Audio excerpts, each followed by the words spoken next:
Welcome back to Movie Recap Factory. Today I'll talk about an action crime thriller film from 2012 titled Taken 2. Without further ado, let's get started. The movie begins in a little Albanian town where Murad Krasniqi, the leader of the Albanian mafia, swears to take revenge from the murderer of his brothers and sons. The movie then switches to Bryan Mills, a retired CIA agent, heading his way to his ex-wife's house to pick up his daughter Kim for a driving lesson. It turns out that Kim has failed the driving test twice and is tired of her father's detective behaviors. When Lenore, aka Lenny, informs Bryan about their daughter Kim being at her boyfriend's house, Bryan seems stunned. When he inquires Lenny about why Kim didn't tell him about her boyfriend, Lenny claims that Kim didn't want him to run a full security check. Promising that he will give Kim her space, Bryan tracks her down and approaches Jamie's place. Kim is confused and infuriated about her father's presence because she wants to feel normal. After the driving practice, Kim requests Bryan not to run a background check on Jamie as she wants to sort things out independently. However, as Kim leaves, Bryan calls his friend, Sam, to learn more about Kim's boyfriend. Meanwhile, Suko, the Albanian whose brother and friends were killed in Paris by Bryan, breaks into a hotel room and interrogates the officer about Bryan's location. As Lenny's husband Stu leaves the house angrily, Bryan knocks at the door only to see Lenny crying. When Bryan insists, Lenny explains how they planned a trip to China to work things out, but Stu canceled all the reservations at the last point. Seeing Lenny upset, Bryan invites her and Kim on a 3-day trip to Istanbul, Turkey, where he will attend a conference. On the other hand, Suko has Bryan's current location and is now waiting for him in Istanbul with his boss, Murad. As Bryan leaves a message on Lenny's number to know if she is coming or not, Kim and Lenny approach from behind to give him a surprise. Using Sam's tracking skills, they manage to learn Bryan's location in Istanbul. After showing the room to Lenny and Kim, Bryan heads his way to his hotel room to unload armor. When Lenny refuses to go as she is tired, Kim and Bryan head their way out to enjoy a party and yacht ride. After spending quality time together, Kim talks about how her mom thinks of her first meeting with Bryan as magical, making Bryan feel more wholesome about their relationship. The following day, when the family is about to leave for another day out, Kim informs her parents that she will enjoy swimming today, giving Lenny and Bryan some time to reconnect. Before leaving, Bryan gives Kim his dresser card just in case she wants to read the books. Murad's men are constantly keeping an eye on Bryan and informing Murad every minute about their move. Murad wants Bryan's family alive so he can murder them, as Bryan killed his brothers. As Bryan and Lenny sit in the car talking about their past, they witness a black car following them. Lenny wants to know what's happening, but Bryan orders her to enter the gallery entrance in the middle of the block. After instructing Lenny about the way back to hotel, Bryan gets her out of the car. Taking the vehicle from the driver, Bryan calls Kim, who is busy swimming and can't pick up his calls. Meanwhile, the goons have started shooting at Bryan, but somehow he manages to escape. After an hour of hiding and seeking, the goons capture the couple and take them to an abandoned place.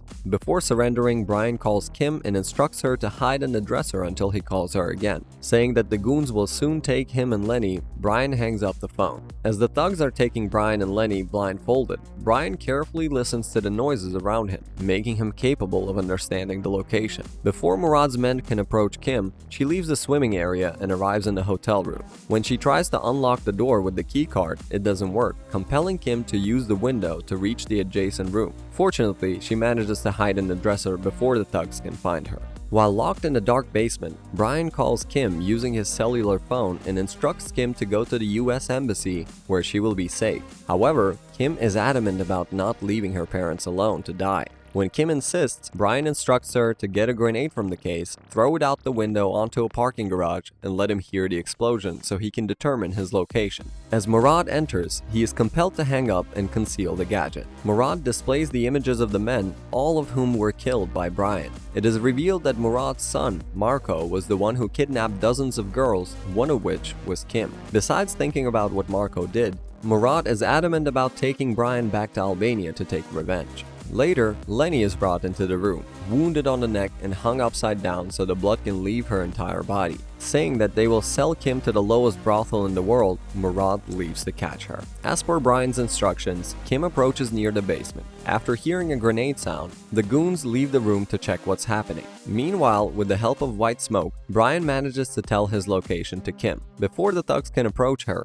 Kim throws the gun from the chimney, allowing Bryan to shoot the men who have entered the room for inspection. Saying that he will return soon, Bryan heads out to save Kim. In the adjacent building, while the men are watching a match, Bryan enters and shoots them all. As the goons follow Kim and are about to kill her, Bryan approaches on time and shoots him down. Stealing a cab, Bryan takes Kim to where the goons kept Lenny. Bryan sets a timer for 5 minutes and orders Kim to leave for the embassy if he doesn't come on time. When Murad's men approach the area, they witness their brothers dead. Seeing this, they transfer Lenny to another place, compelling Bryan to leave with Kim. As Bryan witnesses one of the cops giving information to Murad, he shoots him. Now, not only the goons, but the police are behind Bryan. While Kim drives the car, Bryan pulls fires in retaliation until the criminal's car strikes the train, resulting in an explosion. Soon, the father and daughter reach the US Embassy. Unaware of the situation, the soldiers start firing it, making the car crash. As the car is in the embassy's courtyard, Bryan calls Sam and instructs him to tell someone in the embassy not to hurt them. Telling Kim about her mom, Bryan claims that he has to rescue her and eliminate those who have abducted her. Leaving Kim in the US Embassy, Bryan uses his recollection to identify where they were kept. On the other hand, Murad is talking to Lenny about how Bryan killed his son, saying that he has nothing to do with her. Murad claims that Bryan has betrayed her wife by choosing to save his daughter instead of her. However, Lenny thinks that it is enough for her that her daughter is still alive. Hearing those words from a brave woman, Murad informs her that he will cut her into pieces to send them back home. Before Murad can touch her, he hears sounds of gunfire. Suspecting a danger, Murad takes Lenny with him to leave the building. As the men shoot, Bryan retaliates and kills everyone in sight. Following the goons, Bryan enters a building where he sees Lenny on the ground. Before he can reach her, Suko confronts him, leading the two to engage in hand-to-hand combat. After a long fight, Bryan gets critically injured. As Suko is about to kill him with a knife, Bryan gets up and throws Suko on the concrete with his skull hitting the edge. When his head gets banged on the stone, Suko dies on the spot.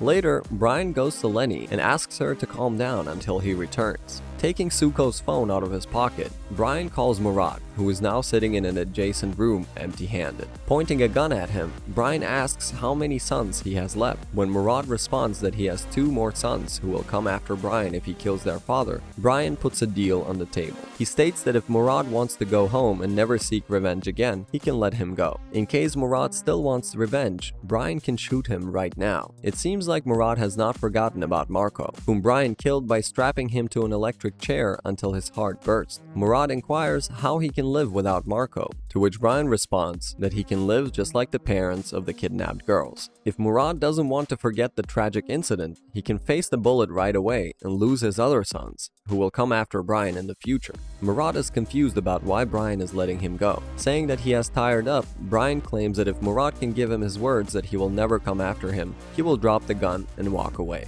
Seeing another chance to live, Murad agrees to the terms and conditions. However, as Bryan throws the gun and tries to leave, Murad picks up the pistol and pulls the trigger, only to know that the magazine is empty. Bryan turns around and shows Murad the last bullet in his hand. Bryan drops the bullet and pushes Murad until a sharp hook penetrates his skull. After killing Murad, Bryan heads his way to rescue Lenny. Returning into consciousness, Lenny inquires about her daughter's safety, to which Bryan responds that she is protected in the US Embassy. Lenny bursts out in tears with happiness and hugs Bryan for saving their lives. After 3 weeks, Kim successfully passes a driving test with perfect scores. To celebrate the success, the family plans an ice cream treat in a restaurant where Kim orders 4 cups. When Bryan asks about the 4th one, Jamie enters the restaurant. Kim requests her parents to let Jamie join them, to which they happily agree. The movie ends with the family's reunion while we see Kim requesting her father not to shoot her boyfriend this time because she really likes him. If you already watched this movie, share your reviews with us in the comments below. And before you go, make sure to like this video and subscribe.